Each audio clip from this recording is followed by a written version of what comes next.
And today's video, ganap nga pala guys, ay kakain nga pala kami dyan sa labas. Dahil po guys ay 4th year wedding anniversary po namin today.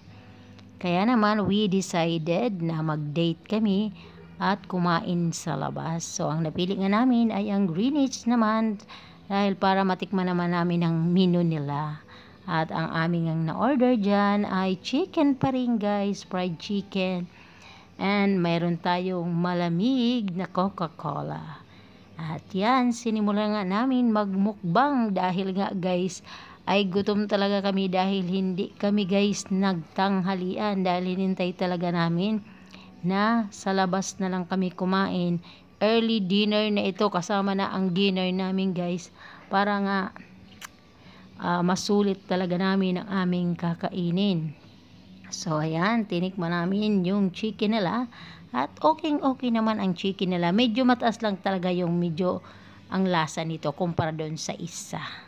Pero mas type ko yung isa na lasa na chicken. Pero it's yummy naman at saka marami silang gravy maglagay. At nag-order rin kami dyan ng Hawaiian pizza guys. Freshly baked siya guys. Fresh na fresh siya at ang init pa. At ang sarap niya guys, lalo na pag nilagyan mo siya ng hot sauce.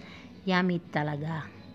So ayan, tikman natin ang pizza na napakasarap at very fresh guys yung kanilang pineapple. So nagpasalamat kami kaninang umaga sa isang prayer for another year of milestone ng aming pagsasama.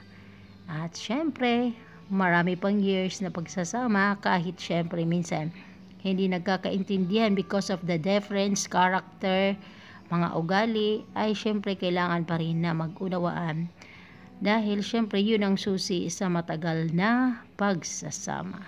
Kaya naman, ayan, mag-inom tayo ng Coca-Cola as we celebrate our anniversary, my love. Ayan, ang sarap talaga ng aming kain dyan. Talagang buto na lang talaga guys ang natira sa aming mga in-order.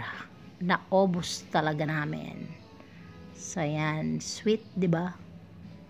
Talaga naman may pasubo-subo pa. Yun, buto na lang talaga guys. And after namin guys kumain ay naman kami, nag-grocery. At dyan pala sa aming pinag-groceryhan ay bawal pala dyan guys mag-video. Buti na lang guys ay nakarami na ako ng video bago ako sinabihan ng guard na bawal mag-video. Dapat hindi lang ganito. Kaya parang natapos ka na rin naman yung aking pagbibideo bago ako sinabihan na bawal daw.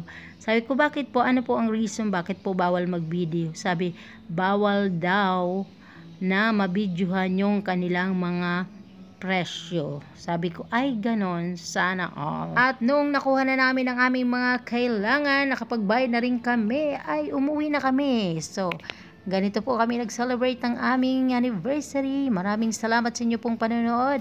And happy anniversary sa atin, love. Love you.